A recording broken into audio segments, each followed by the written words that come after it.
coronavirus issues from across the country, and military onslaught against Boko Haram. For these and more on Panorama, I'm Ian Ray John. Many thanks for joining us.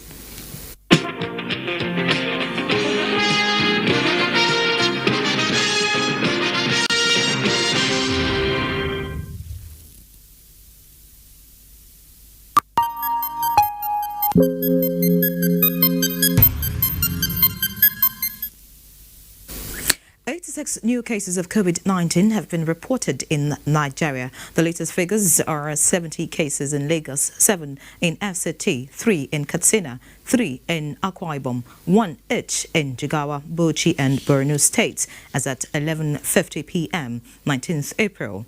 There are 627 confirmed cases of coronavirus in Nigeria. Meanwhile, 170 have been discharged, and so far 21 people have died of the virus in Nigeria. Governor Muhammad Badaru Abubakar has ordered for the lockdown of Kazari local government area in the state following a first COVID-19 case recorded in the area. The governor made this known while briefing journalists on the development at the government house, Dutse. Also of the samples collected a few days ago by the National Center for Disease Control. The governor has called on the citizens not to panic as government is doing everything possible to ensure that the virus is contained from spreading further to the rest of the community as contact tracing has since commenced. The lockdown is set to commence at 12 midnight on Sunday. One of the samples taken from Kazaura local government returned positive. The patient is being transported to our isolation center in Duse, and contact tracing is currently going on. All the contacts will be isolated pending the outcome of the test result to be carried out. And I urge all citizens of the state to remain calm as we work collectively to overcome this pandemic. Meanwhile, the governor has condoled President Muhammadu Buhari over the demise of his chief of staff, late Mala Abba Kyari. While praying for the repose of his soul, he prayed God to grant the family and the nation in general fortitude to bear the irreparable loss. From Dute, Muhammad Musa Askira, NTA News. The Director General of Nigeria Center for Disease Control, Dr. Chikwe Ihekwazu, and the World Health Organization team are in Delta State to ascertain the level of response of the state towards the fight against COVID-19 and further synergize with the state government on possible ways of achieving more progress. Helen Dunku reports. The Director General of the Nigerian Center for Disease Control, Dr. Chikwe Ihekwazu, and the World Health Organization team visited the isolation centers in the state capital, one at the Federal Medical Center and the other at Asaba Specialist Hospital. The NCDC BAS expressed satisfaction with the level of preparedness and the management of already confirmed cases in the state. Almost every country in the world now has at least one confirmed case of COVID-19. So we have to work on the same assumption in Nigeria. Our role is to encourage, support every state in preparing. The success of NCDC together with WHO is, are we serving the states optimally? Until we demonstrate that we can do that, we won't succeed. NCDC has a very clear guideline in place, a clear strategy for ramping up testing. And as WHO, we are here to support NCDC to ensure that what is recommended globally, we contextualize it to the country level. He said it behoves on the NCDC to make sure all the 36 states of the Federation are fully ready to respond to any case of COVID-19 so as to nip the scourge in the bud should there be any unprecedented outbreak as predicted by the World Health Organization. In Asaba, Helen Dunku, NTA News. Let's now go to Lagos for an update on COVID-19 with Nusa Usula. The commissioner, while urging residents to adhere to protective measures, said the state government has recorded 306 cases, 93 recovery and discharge cases, and 14 deaths so far. He added that highest active cases were recorded in Lagos mainland, Ikeja and Etiosa, with no recorded cases in Ajuromi, Ifelodun, Ekpe and Ojo. We've embarked upon increased testing. Right now, each of our testing facilities can test up to 200 in a shift, which gives us a total testing capacity of about 600 per center. And of our 2 active testing centers, that gives us a total of 1,000 tests per day. Professor Abayomi disclosed that to strengthen the fight against the disease in the state, government will in the coming weeks open 4 new isolation centers across the state. He explained that the facilities at the 70-bed space facility in Landmark, Etiosa, 160-bed space facility in Bagada, a new isolation tent of 150 bed spaces, and the permanent isolation facility with 300 bed spaces, both in Yaba. The health commissioner again appealed to Nigerians to obey the social distancing order and observe personal hygiene to curb the spread of the virus. In Lagos, Nusa Usula, NTA News. And in Akwa Ibom State, the COVID-19 team is embarking on aggressive testing, prior to considering whether the domestic economy would be reopened after the 1-week lockdown extension. In a statement by the State Commissioner for Information, Charles Udo, the COVID-19 team appeals to all residents to cooperate and offer themselves for testing, even if they are yet to display symptoms. The whole idea is to make sure everybody is safe, considering that safety is paramount to the Akwa Ibom State government. Residents are enjoined to continue to observe stipulated personal and respiratory hygiene guidelines and practice social distancing. And more than 500 travelers have been placed under 14 days isolation in Yobe and Borno states, a decision taken by the 2 states to ascertain their health status following flagrant violation of boundary lockdown order by the neighboring states. This was one of the decisions at a meeting held at a boundary town by the 2 states committees on COVID-19 prevention and control to strengthen the enforcement order against violators in a bid to avert interstate transmission of coronavirus. Correspondent Yunusa Suleiman reports.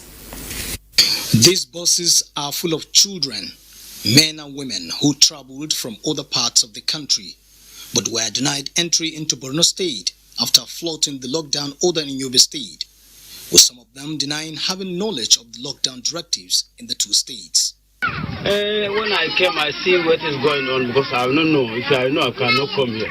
Because we were suffering since yesterday, we were sleeping outside. At yesterday, we come from Lagos inside our car, lorry. Then, when we reach that gate of Maiduguri, the gate that we entered Maiduguri, the people that used to care of people, they just say that we don't go enter. The meeting between the 2 COVID-19 committees was born out of the desire to brainstorm and discuss on how best to prevent incessant interstate movement of people amid the lockdown order, which is still in force. The effort by the 2 neighboring states is to nip in the bud any chance of importing coronavirus into their states, despite having 0 COVID-19 status. After intensive deliberations, the 2 committees resolved to isolate the indigents of their respective states for 14 days, with a view to ascertaining their health status. The COVID-19 committees also agreed that, henceforth, no movement of people will be allowed in and out of the 2 states, and warned motorists and passengers on non-essential duties to desist from interstate journey. The essence of our meeting is to ensure that people adhere to the lockdown, not in Borno and Yobe State, but that's because already we have been hit by challenges of this Boko Haram. So we don't want another thing to come and add to the already wound that we have been suffering for almost 10 years. What we did was, we are not trying to punish people, but we just want to send a message to the public that as a government, we want them to abide strictly, or they should oblige all the restrictions that has been put in place.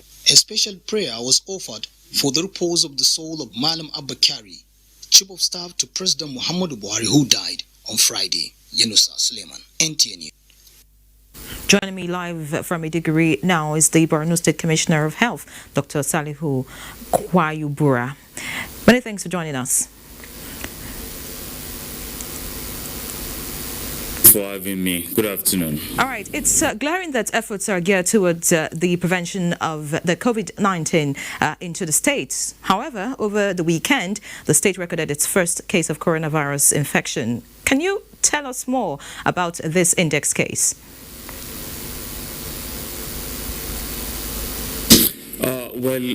Sadly, like you've noted over the weekend, Borno State recorded its index case of the coronavirus disease.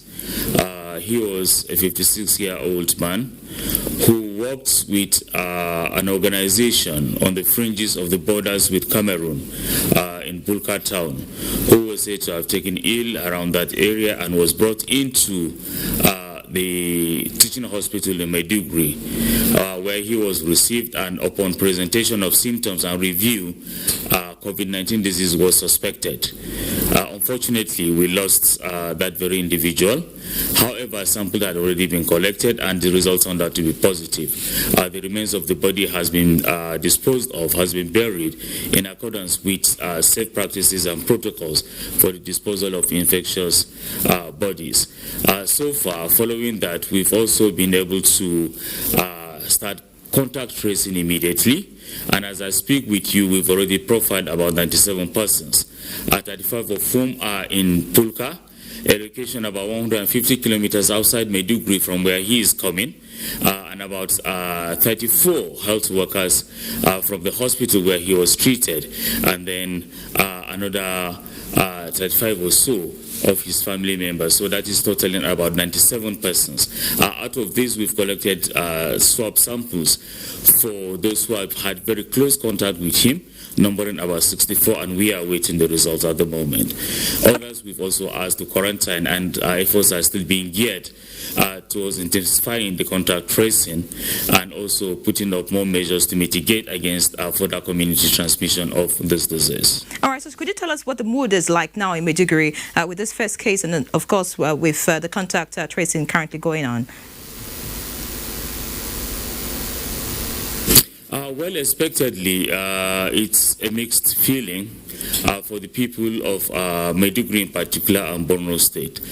First, some are really shocked for the fact that despite all the efforts that have been put in place, this case has come out from an unexpected region, particularly around the borders, perhaps tracing back to Cameroon. Secondly, it's also anticipation of what measures that might need to be put in place to mitigate this and how people are really going to adjust to that. So the discussion going around people generally is about this disease being present, what needs to be done to further mitigate the transmission of that in terms of healthy practices, social distancing, hand washing, increased hygiene, as well as how they're going to fend for themselves within the period of a lockdown, should that be instituted by government, especially considering the fact that Borno State has been so far devastated over the last 10 years by the effects of the insurgency, and livelihood has really become difficult. All right, thank you, Commissioner for Health, Borno State there. Time to take a break on Panorama. More news when we return.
Good to have you back.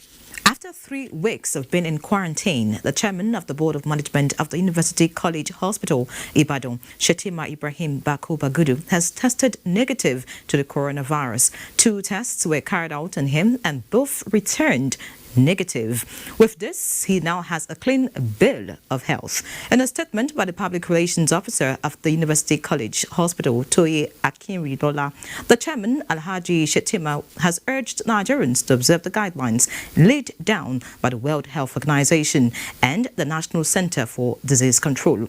He thanked the UCH community for their support and encouragement during the trying period. About 100 returnees from Lagos and other states of the Federation to Adamawa State have been forcefully quarantined in a move to contain any possible outbreak of coronavirus in the state. Yusuf Jika reports that the state chairman of COVID-19 Containment Committee, Bashir Ahmed, gave the directive when he led members of the committee to monitor the level of compliance on the ban restricting interstate movement at the borders of Adamawa and Gombe states. It could be recalled that Governor Ahmadu Umar Infantry of Adamawa State relaxed the lockdown order but restricted interstate movement to contain the spread of COVID-19 in the state. To ensure full compliance of the interstate movement, Chairman, State COVID-19 Containment Committee, Bashir Ahmad, was at the border community of Lafia to monitor the situation and found out that the restriction order is being violated as number of travelers have been trooping into the state. This, however, informed the committee's directive to impound all the vehicles and about 100 passengers be isolated in a facility provided for 14 days, in line with the guidelines issued by Governor Infantry. Reports gathered indicates that most of the returnees are factory workers from Lagos and Ogun states. Bashir Ahmad maintained that in any eventuality of the virus, the state is ready with far-reaching measures as local government chairmen are instructed to provide a facility that will be used as quarantine center. Also collaborating police spokesperson in Adamawa State, the SP Suleiman Roje, revealed that Commissioner of Police has directed Assistant Commissioners of Police and Divisional Police Officers to ensure full implementation of the restriction order as a special task force team was formed and will be headed by Deputy Commissioner of Police. In Yola, Yusuf Jika, NTA News. Meanwhile, the FCT Task Force on COVID-19 has arrested one Pastor Danjuma Ndakwasu in Kubwa, Abuja. This is following the pastor's continuous holding of church services in violation of the lockdown directive. Ilyasu Onotu Yakubu reports. Everybody should meet in their homes. For 3 weeks running, since the COVID-19 lockdown was declared by President Muhammadu Buhari in the FCT, Pastor Danjuma Ndakwasau's church ran normal service on weekly basis without considering the danger his actions constitute to members and residents of the area alike. My major issue is the 21 days, which did not just came up. It's a program that has been laid down there since December last year to be carried out this month. We didn't know that there would be a challenge like this. The task force also arrested a Nigerian Army warrant officer for converting his private car into commercial to convey passengers against the lockdown rules. At the airport road, the task force intercepted this Ford saloon car without registration, license or exemption pass. The driver, however, tried to escape while being interrogated. I can't go, I can't leave you people go. What's happening? Very sad, the military team had also arrested him 2 days ago. He lied that all the passengers in the car were his family members, and today again, the military team took him away. The mobile court stationed at Area 1 roundabout tried some lockdown violators with penalties ranging from jail sentences to impoundment of vehicles and fine options. Ilyasu Onotu Yakubu, NTA News.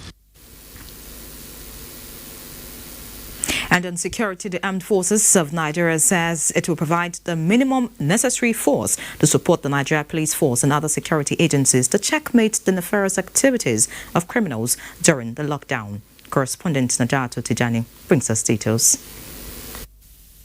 The Defense Media Operations DMO notes that other operations in support of COVID-19 prevention and control include covering the 21 designated isolation centers by all its formations, as well as the provision of 2 military laboratories to carry out tests for the coronavirus. These are the Defense Reference Laboratory in Abuja and the Nigerian Air Force Reference Laboratory in Lagos. The Nigerian military also says it is alert to intercept opportunistic criminal activities. All criminally minded individuals are hereby warned to desist from disturbing the peace of other citizens of the country. Otherwise, they will be tackled appropriately in line with the principles of internal security operations and rules of engagement. The DMO also cleared the air on a purported fake video concerning its operations. Citing something that the security agencies or the military killed 18, which is not true. It equally calls on the public to cooperate with law enforcement agents and not panic if increased presence of the military is noticed in their neighborhoods. Naja'atu Tijani, NTA News. And still on security, troops of Operation Lafia Dole have killed more than 100 Boko Haram insurgents in the ongoing final onslaught against terrorist groups in the northeast of Nigeria. Defense correspondent Ismail Musa, who is monitoring the operation in Yobe State, reports on how and where the troops made such breakthroughs. All began with silent but progressive campaign and planning for final onslaught against Boko Haram terrorist group that have killed and displaced thousands of people in the northeast Nigeria. Different platforms and experts were mobilized, while the Chief of Army Staff, Lieutenant General Tuku Buratai, relocated to the front line for close supervision. In military campaign planning, having the right platform and personnel is necessary, but what ensure and enhance the success of the operation is troops' morale and commitment.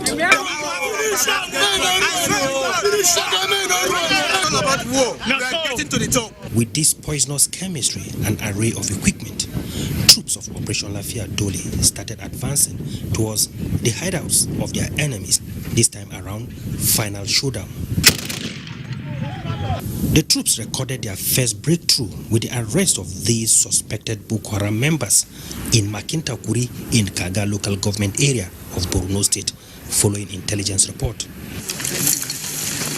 At one of the battleground, troops of Sector 2 Operation Lafia Dole displayed their gallantry by overpowering the insurgents, leading to the killing of 105 Boko Haram terrorists attempting to infiltrate Bunigari village, about 45 minutes drive from Damaturu, the Yobe State capital.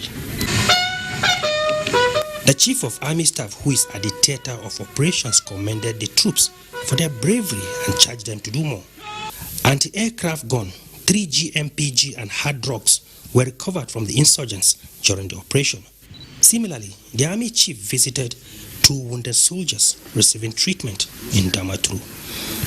From Buniyadi in Yobe State, Ismail Musa, NTA News. And away from security now, the chairman of the Progressive Governors Forum, Atiku Abubakar Bagudu, has joined other Nigerians to mourn and condole President Muhammadu Buhari over the death of his Chief of Staff, Abba Kyari. In a statement signed by the Special Advisor on Media to Governor Bagudu, Yahya Sarki described the death as unfortunate. The statement also expressed the governor's sadness and heartfelt condolence to Abba Kyari's family and the entire nation. Meanwhile, Governor Aminu Bello Masari of Katsina State has expressed profound sadness over the death of the Chief of Staff to the President, Alhaji Abba Kyari, lamenting that the nation has lost a great patriot. In a statement, Masari condoled President Muhammadu Buhari and the immediate family of the deceased. Let's take a look at the weather for the day.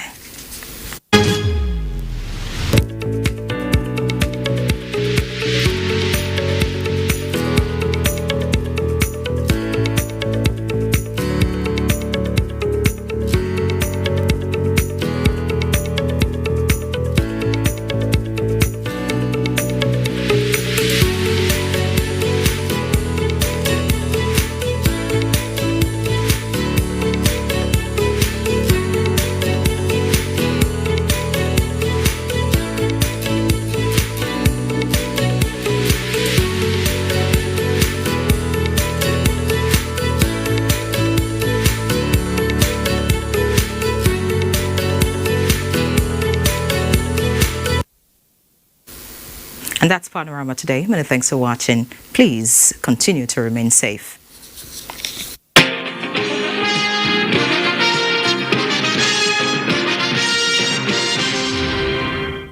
You can follow us on all our social media platforms: Facebook at NTA Network News, Instagram at NTA Network, Twitter at NTA News Now, YouTube at NTA News Online. Or visit www.nta.ng. For live streaming, visit www.nta.ng/live. Now, you can stay updated on the go, be it on your TV, iPhone, laptop, or iPad, or download the NTA mobile application from your Play Store or App Store. NTA, you can beat the rich. The main way coronavirus spread is when infected people sneeze and cough. Small droplets of fluid expelled by cough or sneezes are laced with viruses looking for new respiratory tracts to infect. When a sick person sneezes around someone who is healthy, the virus can land in the nose, mouth, or even the eyes, causing an infection. Symptoms can include fever, cough, shortness of breath. Symptoms may appear within 2 to 14 days. Seek medical advice if you develop symptoms and have been in close contact with a person known to have COVID-19, or if you live or have recently been in an area with ongoing spread of COVID-19. This message is brought to you by the Nigerian Television Authority, NTA, Africa's largest television network.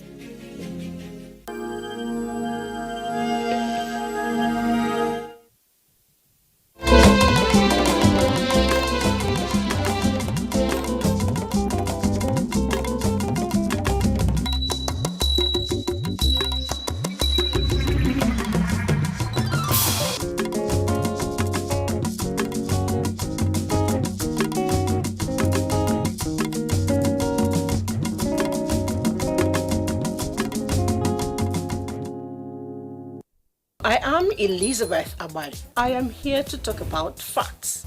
There is so much misinformation and distortion out there, especially on the social media.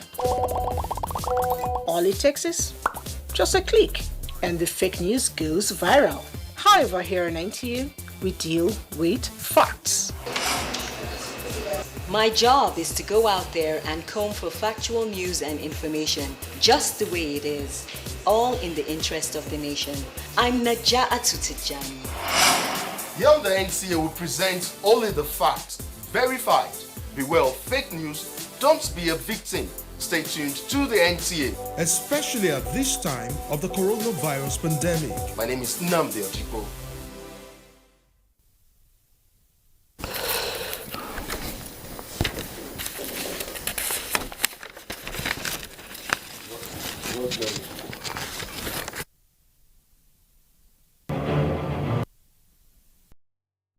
Verification numbers, BVNs, and previous record of purchase of recharge card of at least 100 naira by mobile phone owners as criteria to identify beneficiaries of the cash transfer. In the face of all these explanations, the leadership of the National Assembly are demanding for reforms of the distribution of the palliatives. How is the data of the National Social Register generated? How reliable and effective are the records of the purchase of recharge cards by Nigerians? And are the BVNs reliable? These and more are the issues that we will examine in this edition of Platform with the Honorable Minister, Humanitarian Affairs, Disaster Management and Social Development, Hajia Sadia Omar Farouk. Honorable Minister, welcome to Platform. Thank you very much. Honorable Minister, because of the social distance and necessity, we're having only one panelist and myself. Ruth Aguele is the assistant producer of this program and at the same time the only panelist that will be asking the questions along with myself. Once again, Honorable Minister, thank you for joining us in the studio on this special edition of Platform to look at the challenges of the distribution of palliatives across the country. It is a very huge task, no doubt. How has it been? Well, as you said, it is very challenging, but at the same time, we are committed to the cause of delivering these services to Nigerians. And we're trying our best to see that nobody is left behind. Okay, and since you're talking about nobody being left behind, for you, taking up this challenge, going from state to state, what's some of the experiences you've noticed concerning the beneficiaries, and also from your interactions with some of the state governors where you go to distribute some of these palliatives? I will say that, let me start with the state governments. The state governors are cooperating with us. They are also playing their own roles to see that the targeted beneficiaries are identified and these palliatives reach to them. For on the side of the beneficiaries, they look up to us and they are very happy that we have lived up to our responsibility by going there ourselves to flag up these programs and to assure them that this program is geared towards cushioning the effect really of this COVID-19 pandemic that is bedeviling us as a nation. So it is a story of people are being appreciative of what government is doing to them, and also we are getting the cooperation that we require from the stakeholders. Well, if you are getting the cooperation required from the stakeholders, let's go back to the basics. In my introduction, we talked about the need, your reliance substantially on the National Social Register. How is it that register generated, and how effective do you think it will be, or it has been?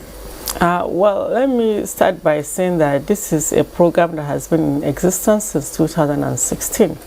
The Conditional Cash Transfer Program is a program targeted at poor and vulnerable households in our society. And the way these beneficiaries are identified is through community engagement. Members of the community come together. The leaders, the traditional rulers in that community come together to identify who really are poor and vulnerable in that community. And it is based on that that these beneficiaries are captured and they are put into the data. So it is a community engagement approach, so to speak. And as I'm talking to you, we have 2.6 million poor and vulnerable households in the National Social Register. And once you are in the register, then you will be enrolled into the National Social Beneficiary Register. That also goes through a process. So this is a program that has gone through this process, and we have beneficiaries on board. But with the coming of the COVID-19 pandemic, we're directed by Mr. President to give 2 months advance payment to these poor and vulnerable households. In the program, we give them 5,000 naira per month, and we pay them 2 months, 10,000. So with this directive, we now pay 20,000 naira per month to these beneficiaries. We've just started the February, March, April disbursement, and by next month we'll start the May, June disbursement. That's how it is being carried out. In the last broadcast of Mr. President, he also directed that we expand the scope of the beneficiaries, and that is where we are saying we are going to look at this issue very critically, and our focus will be really on the urban poor, people that live on daily earning for their livelihood, and people living with disabilities, as well as other vulnerable groups, and that's why we will come up with these options of using the BVN of the bank accounts of these groups that do not have more than 5,000 naira in their accounts, and then the mobile phones, those that recharge their phones from 100 naira and below monthly, and then also the ones that we have in the register already waiting for enrollment into the beneficiary. That is the crux of the matter, yes. Because this urban poor are spread all over, and persons with disabilities are spread all over. What manner of collaboration does your ministry have with the banks that will warrant if the effectiveness of this distribution, if at all it will be? Well, we are collaborating with the Ministry of Finance through the CBN and then the NIPS to get the data of this group of individuals that have this that fall within this criteria. And we're also working with the Ministry of Communications through the NCC to also get the data of all the telecom companies that have people that recharge their phones with 100 naira and below. We have held a meeting with them earlier this week, and I'm expecting to report back to the presidency on the outcomes of our meeting with them and what we've been able to get from these organizations. Okay, and since the president has already stated that 1 million people will be added to the 2.6 million beneficiaries, now if you're going to digitalize this process of payment, is it going to start with this 1 million people, or are you going to expand the scope? How many states so far have benefited from this CCT? Well, for the purpose of this COVID-19, I think that's why Mr. President in his wisdoms directed that we expand the beneficiaries. So that's why I mentioned we are focusing on the urban poor that might not necessarily be in the register. Okay. So what we have in the register is going to be there. That 2.6 million. Yeah, the 2.6 million. And they are not all enrolled as beneficiaries. They are in the register. It's from that register that we move them to the beneficiary register. Okay. What we have currently is 1 million people that we are paying. Okay. But we have another balance in the National Social Register.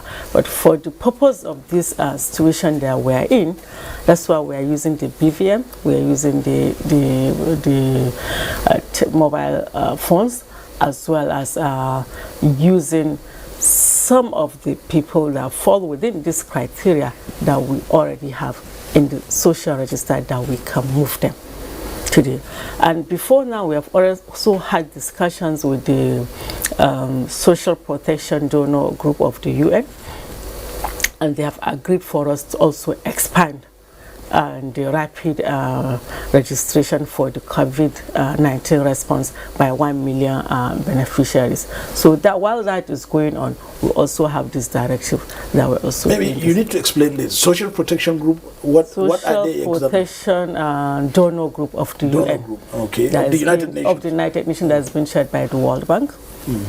It is a World Bank funded program anyway. It is this conditional cash transfer. So we have had discussions with them, and we have gotten approval to expand by another 1 million. In this case, we are going to get the ones that we already have in the register that have not benefited, for them to be moved out of the 2.6. Out of the 2.6 to be moved into the beneficiary register. Now we're going to have 2 million people. But does it cut across all states? Because there are agitations. Really, it cuts across all states. Well, the issue is, because of the processes involved, if we're going to the states, we notify the state governments. There are certain commitments that state governments are also supposed to make, especially in the area of training the people that we're going to take to the field to get this data for us. And they are supposed to be in teams of 6 in number. But if a government decides to do it as fast as possible, they can increase the team by funding that team in the training as well as in the logistics involved.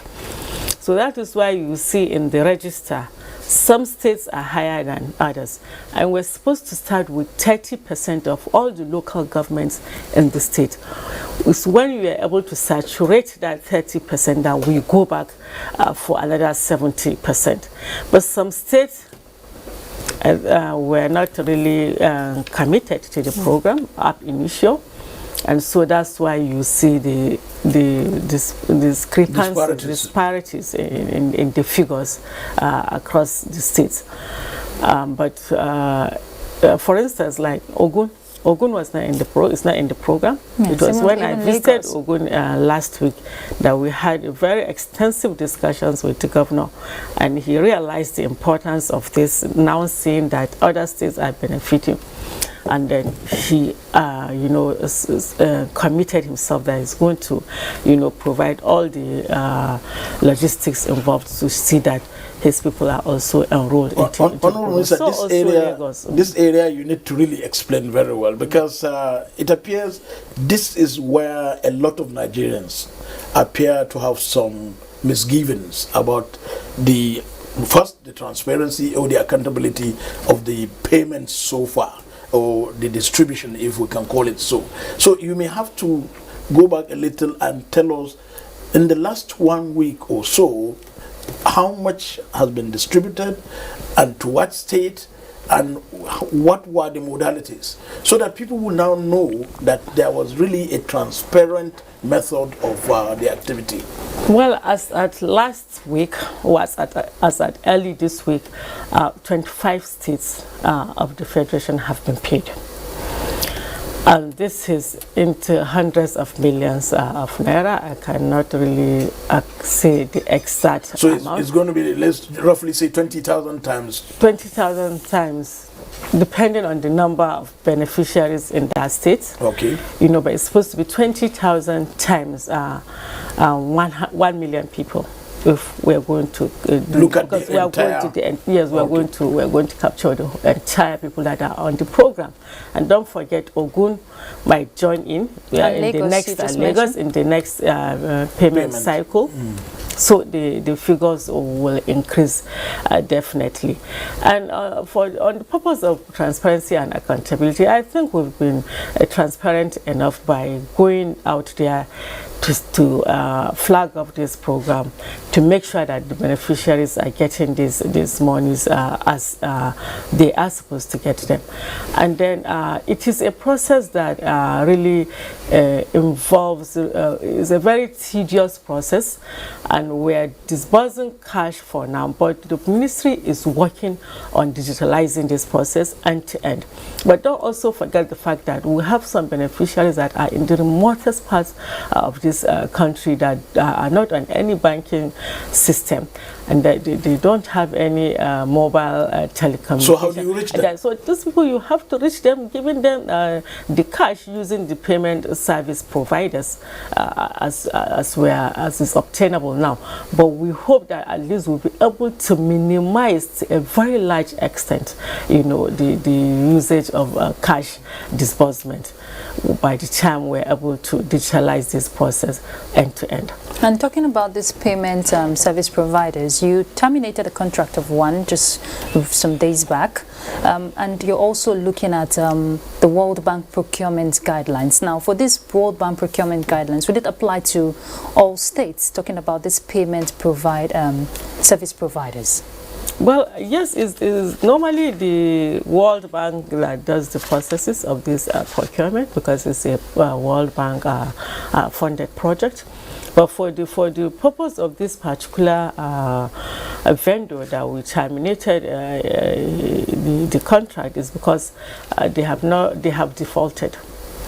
They should have been in the program since last year, but they're not able to deliver this service, and we felt it's just very unfair to the beneficiaries to be really deprived of their entitlement or of their stipends just because of the fault of the vendor. So we felt we have done everything possible to see that they live up to the agreements of the contract, but they have defaulted, and so we were left with no option but to terminate that contract. Now we're going back to the World Bank to follow the procurement guidelines, but it's not going to be as tedious because we're not starting all over. Already we have some vendors in the program who have the capacity to deliver, so we're going to select one of such a vendor to now go ahead and provide this payment to these affected states. And these states are four. We have Bayelsa,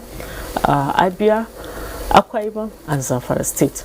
And we hope that between now and the 28th of this month, we'll be able to take these payments to these beneficiaries. It's interesting that the Zamfara is your state and they are not being paid. Well, yes, this is where we find ourselves, but it's not about being my state, but it's about seeing to it that every state in the country benefits from this program. Now, why do you think, or rather, recently the leadership of the National Assembly had some misgivings about, and then they made demands about the need for reforms. That's the word they use. Reforms of the modalities or criteria for the distribution of the palliatives for COVID-19. What are their observations? What are you hearing from them? Because they went ahead to even hold a closed door meeting with Mr. President. We'll come to that. But what did they tell you in the closed session they held with you at the National Assembly? Well, Mohammed, you said it's a closed session. So it's a closed session is not something that I will discuss, but the bottom line is that the National Assembly members are very concerned about the modalities used because as representatives of the people, they feel they are stakeholders, and really they are stakeholders. They are the people that represent the people from the grassroots. So whatever is going to these people, they should be involved. They should be part of it. And they are not in any way saying that we should not use the criteria that will not jeopardize the integrity of the process. All they're saying is that they need to be carried along. Because they are the true representatives of the people, and most of these palliatives, is geared towards this particular group of people. And so we have had very extensive discussions with them, and going forward we are going to look at all these issues and come up with the best way to address these issues. So what are your thoughts? Let's remain in this. What are your thoughts with regard to carrying them along? Because you just told us of the need to adopt the United Nations procurement guidelines, and here you have your national legislators wanting to be carried along. How are you going to carry them along and at the same time adhere to the strict rules of procurement guidelines? That's why I said that carrying them along without jeopardizing the integrity of the process. There are people that represent these constituents. And I mentioned earlier that the process involves community engagement. So when we're going back to these communities, they are representing these people. So they will be part of those people that will be in the identification process, for instance. So it's not that is selecting the beneficiaries. Selecting the beneficiaries. Okay. It's not a one-man squad. It's not one person that will do it. It's a group of people that come together that are respected in that community to identify which households fall within the criteria set out. And every community has its own poverty definition level. you know, what is poverty in this community might not really be the same in the other community. So I think we're all stakeholders in this, and the objective is to reach out to these particular groups, and I know that everyone will live up to his own responsibility. You know, I was listening to the radio this morning, and someone was saying they're also poor, that why are they not reaching out? So maybe for clarification, when you say criteria, what are the criteria for selecting these people? That's why I told you it depends on what the community decides or defines as poor. Okay. Maybe this community will decide this household really cannot feed 3 times a week, a day, 3 meals a day. That is maybe poor in that community. Or they will say, no, in this household, they cannot afford to take their children to school. That is another component of poor and vulnerable. And so on and so forth. So it is the community that really will determine what is poor and vulnerable in that community, and we work with that. Okay, so let's look at other palliative measures, food items also, and not just money. NEMA, we made to understand, is supposed to start a distribution of 45,000 tons of metric tons of food items to the affected states, Lagos, FCT, and Ogun State, out of the 70,000 metric tons. Have that distribution started? Oh yes, it has started. Mr. President directed that we'll be giving 70,000 metric tons of grains from the Strategic Grains Reserve by the Ministry of Agri.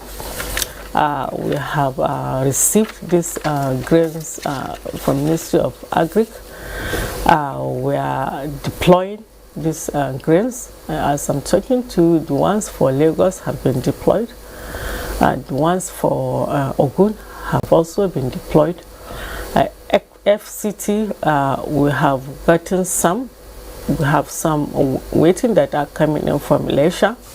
So we have started the process, and we have a structure, the emergency response plan structure for distribution of these palliatives, food relief. It's a structure that has the national, states, and the local government. Every stakeholder is involved in this distribution. We have state SEMAs, we have local government committees, you know, they come together, they identify which location to take these palliatives to. And it's by a way of physical identification and data capturing of the poor and vulnerable using the structure of the disaster response plan. This has been done, and I must say that the strategy used is we take 25% of the population. That is the target by the population of a state. 25%. It's a food package of the grains, 25 kg of each to each household. Okay, and also the president... I think there's a need for her to tell us what other things are in that package. Just grains or... Well, what we have in the strategic grains reserve is grains, sorghum, millet, maize, and gari. No rice. Those is what we have. The rice now is coming from Nigerian Customs Service. That's what I wanted to ask. That has also been directed, and the CJ Customs has directed that we'll be giving these items. We are still collecting the items, and I've already taken the ones for Lagos and Ogun. The one for FCT is to arrive maybe today or tomorrow, because we are bringing them from Lagos, while other states will also follow suit as we receive. No palm oil or sugar? No palm oil, no sugar for now, but there's vegetable oil in the package. Okay, and from that, the question I wanted to ask, following what you just said, it's supposed to be the president gave a directive for 150 seized trucks of rice, and so far, from what report says, you've collected just 40 trucks. Yeah. Have they given you reason why they're not releasing the rest? Well, they are still tallying the figures. They are still collating from different commands or from different locations. The ones we have been given now really is one in Lagos and One. We're supposed to get 19 trucks from One, but we're able to get just 5 as at this morning. And then the ones in Lagos is 40 trucks. I've already deployed 20 now. We have 20 remaining. The ones in One, we took 3 to Imo and 2 to Ebonyi. They are waiting for 1 to be completed. Okay.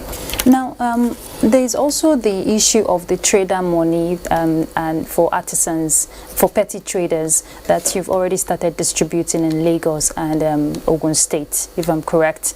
Now, would that also extend beyond the lockdown states, that is talking about FCT, Lagos and Ogun State? Will it also extend to other states? Because other state governors are also imposing the lockdown restrictions on their states. So would it extend?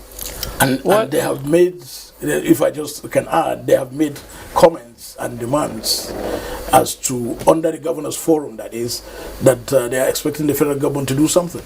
Yes, hopefully we'll be able to do that, but we are still also waiting for directives in that regards.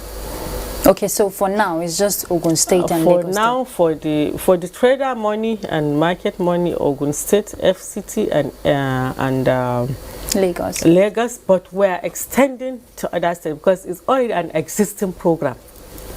Other states are definitely going to benefit from it, but we're just starting with these 3 states. We still have something in the kitty for the other states. So for this particular program is go around the states where we have these beneficiaries. But for the food palliative, as I mentioned, on this strategic grains reserves is for these three states, while the rice from customs is going to all the states. Honourable Minister, your ministry has the mandate of coordinating all humanitarian activities of the federal government and of course Nigeria. We are told that the private sector coalition against COVID-19, the donations have now hit more than 19 billion naira. What exactly are the figures? Is it 19 or more than that? And if it is 19, where are we going with such monies? Well, I think what is happening in that private sector is that they are pulling these monies together, and then they're going to use these monies to supply or provide the needs of the country, be it medical or in palliatives. So it is a private sector arrangement. I think the chairman of the task force will be in a better position to really explain how that is happening. But you are a member of the task force? I'm a member of the task force. From what we've been briefed is that they're going to handle this intervention themselves by way of we send the needs of the country as it relates to this COVID-19, and then they'll provide for it. For the do you have an idea as to how much has been generated or collected so far? I don't. Now, let's look at another donation, the United Nations Basket Fund, that is appropriately called. It's supposed to be assistance from the coalition of the United Nations countries, and is supposed to be for equipment and other palliatives. How far so far in that regard? Well, I think the United Nations had come together also to donate, to have a fund for Nigeria, and just 2 days ago, the EU visited Mr. President. I was in that meeting, and they have also pledged to donate 50 million euros to that basket. So this also is a basket that they're going to use the fund to provide for the country, for the country's needs, especially in medical equipments. 2 days ago, we received the first consignment from, I think, China, that is part of this donation of the UN basket. Okay. So that also is coming, so to speak, in kind, so to speak. So not everything is going to come in physical cash? No, not even anything. I don't think anybody is bringing for these two organizations, the UN and the private sector. They're not bringing anything cash. Okay, Honorable Minister, there is also one area of concern. The children are also on lockdown, and you mentioned the homegrown school feeding program that would extend to their homes. And a new measure you brought up was the voucher door-to-door. How are you going to achieve that? Well, that is also another directive by Mr. President that we should continue the school feeding program, although schools are closed and children are back at home. So on this, we had discussions with the governors through the Nigerian Governors Forum, and we have come up with the modality, and this is the modality that was adopted to give them the dry food ration, or take-home ration to these homes where these children come from. We have a structure already that we are working with. We have vendors that provide the food raw materials to the cooks that cook the food within the same locality or the same community. We have the school the teachers or the school headmaster who is also within that community. So we're using all these structures on ground to identify these households, and then we provide these vouchers. We also have other personnel on ground, especially the community service development personnel in all the communities. We're using them in the distribution of these vouchers. We are using the NIPOST also to get these vouchers printed, and also their personnel on ground to see that we distribute these vouchers, and then we have designated distribution centers within the communities that these members of the household will go and present and pick this food ration to their homes. And we believe that in every home we will have at least 3 children in that home. So the package is going to, really take into consideration the number of the children in that house. When is that beginning? Hopefully by next week we should start that. Is it going to be strictly children who attend, excuse me, public schools in their communities, or will it extend to other vulnerable homes? Well, in every home where you have a child that goes to school, he will have his siblings or her siblings in that home, so they will also be taken care of. For the purpose of this homegrown school feeding, there are other palliatives that are going to the poor and vulnerable households. Yes. For example, the cash transfer, also the food distribution that we are doing. These households are going to be identified, and they also get that. Okay, let's look at the IDPs in the Northeast. What are the plans put in place? The IDPs have been very well taken care of. From the beginning of this lockdown, we have taken 2 months food ration to the IDP camps, the official IDP camps in the Northeast especially. And for the other IDP camps, we have also taken some this relief. The ones in FCT, we are in the process because we are waiting for the last deployment of the grains to start. But we've gone to the camps, we have sensitized them, we have taken sanitization, hygiene items to these camps, and we have their numbers. We are working with the FCT authority. We know the number of camps that we have within the FCT, and also other states where we have these camps. Most of these displaced populations, they live within the host communities. It's not in every state that you have, like my state, for example, Zamfara State. We don't have an official camp in the state, but we have people that are displaced, but they live within the host communities.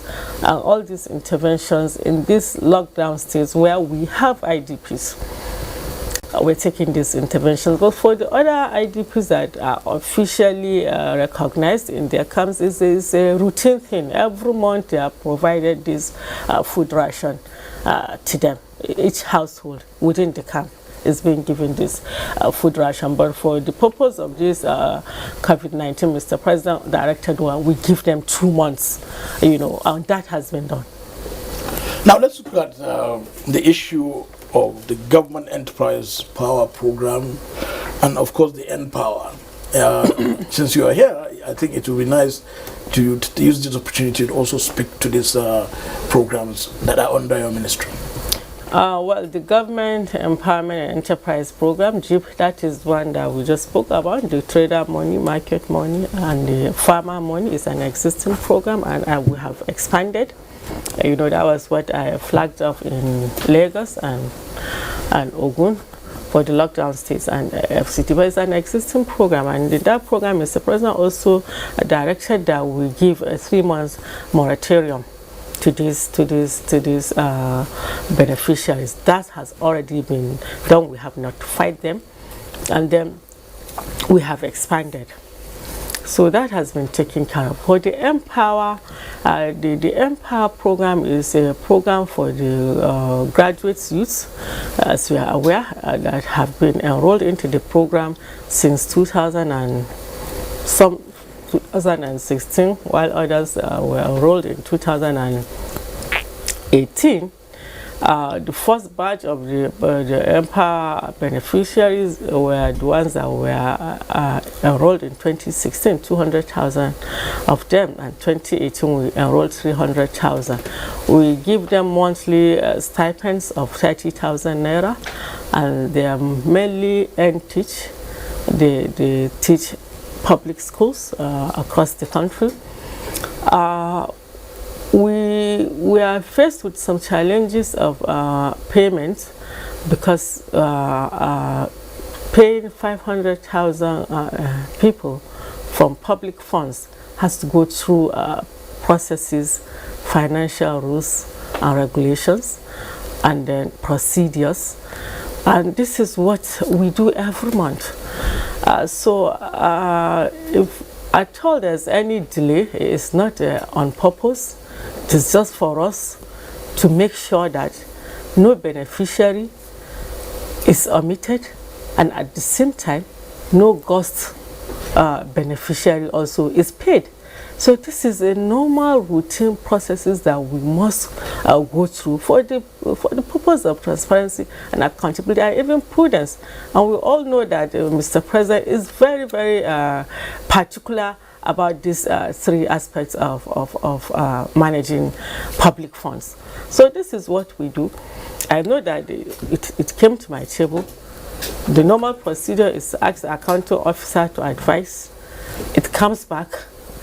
Before he will advise you, he will also push it out. So it's a process. So was that what was responsible for the initial delay in payment? It will continue to be like that. Let me say it here. It will continue to be like that. There's going to be continuous delay? It is going to be through these processes. So if somewhere along the line we get delays, it's not on purpose. It's just that it's going through processes and procedures of government.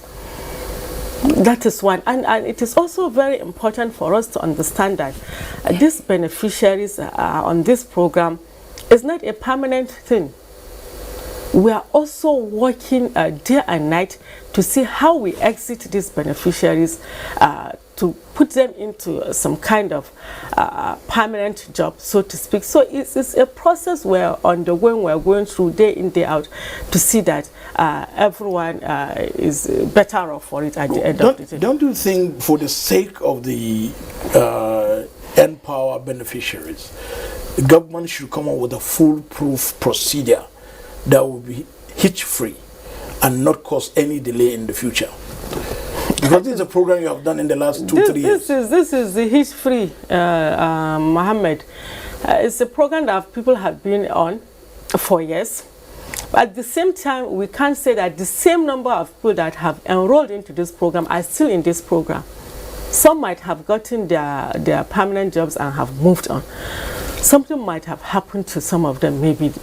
But are they still collecting the stipends? These are the things where always, every month, you have to go through this process and procedure to make sure that we fish out those that are not on the program, so that we don't. That's why it says so that we don't pay ghost beneficiaries. But you're also and at the same time, so that we don't omit those others that are still on the program. So what are you going to come up with? Because I know you're working towards overhauling the process. So what would you recommend? Well, we're still in the process of overhauling one, to strengthen the base, to expand the base as well, to also make sure that these people that are on the program, they exit on something to fall back on. These are all the processes. We are also working on expanding and even doubling the beneficiaries. We're also working on making sure that other beneficiaries come on board, so that they are not, marginalized, or they are not, because there are people in the queue waiting. Yes. Yeah, I think there's a need for you to you have touched substantially on the issue of the reforms of the conditional cash transfer. Maybe let's look at holistically the need for reforms of the various programs, both the CCT, the NPower, the Government Enterprise Empowerment Program, and this is all what we are working on. All the SIP's programs, we are looking at how we are going to reform them, or to improve on what we have, to build on the existing ones. This is what the ministry is working on. Don't forget that these programs came to the ministry late October, and we started being debriefed by November. We're in March, so it's a whole lot of process. It's a process that took 2 years to be on ground, or to be in place. You don't expect us that within 3 months or 4 months to finish the overhaul or the reorganizing of the process. What's your timeline? What's your target? Is intended to improve. Yeah, what is your target? Well, we hope that what target are you giving yourself? We hope that by July we'll be able to come up with our changes. Without the lockdown, though. Even with the lockdown. Okay. Well, the ministry, you are Minister of Humanitarian Affairs, Disaster Management and Social Development. Let's look at some aspect of disasters. Of recent, we have recorded issues of fire disasters, fire occurrences of some very strategic institutions. Does it worry you? Of course it does. And one of the mandate of the ministry is to ensure strategic disaster mitigation, preparedness and response. And this is what also we've been doing, and we're trying to improve on what we have on ground. And I must say that most of the disasters that happen in this country really are born out of some kind of negligence, so to speak, be it flooding, be it even the fire disasters. So we're carrying out a massive sensitization program across the country on the dangers of this negligence, on the dangers of what this could cause, losing lives and properties. So that is also in the pipeline, to see that we're able to reduce the number of disasters happening across the country. If you say substantially, most of them are based on negligence, is there any mechanism whereby you will really penalize and if you like, punish persons found wanting to have caused or this negligence? Honestly, we are left with no any other option than that. We have to enforce, these measures. Once one is found wanting or is found to be really guilty, we should enforce the measures that are there, so that we deter others from doing that, and we will save lives and properties in the course of doing that. Honorable Minister of Humanitarian Affairs, Disaster Management and Social Development, Hajia Sadia Umar Farouk, thank you so much for finding time to come to our studio to discuss this very special edition that focused on the challenges your ministry is facing in distributing palliatives for COVID-19 and generally actualizing and implementing your mandate. Thank you so much. Thank you very much, Mohammed. Ruth Agueled, as usual, thank you so much for being there and supporting the program at the same time. In the past 50 minutes, Honorable Minister for Humanitarian Affairs, Disaster Management and Social Development, Hajia Sadia Umar Farouk, responded to questions on platform, particularly on the federal government's desire and commitment to ameliorating the plight of the less privileged, the poor and the vulnerable persons as Nigeria tackles the scourge of coronavirus. That's platform. I am Muhammad Kuda Bakar. Bye for now.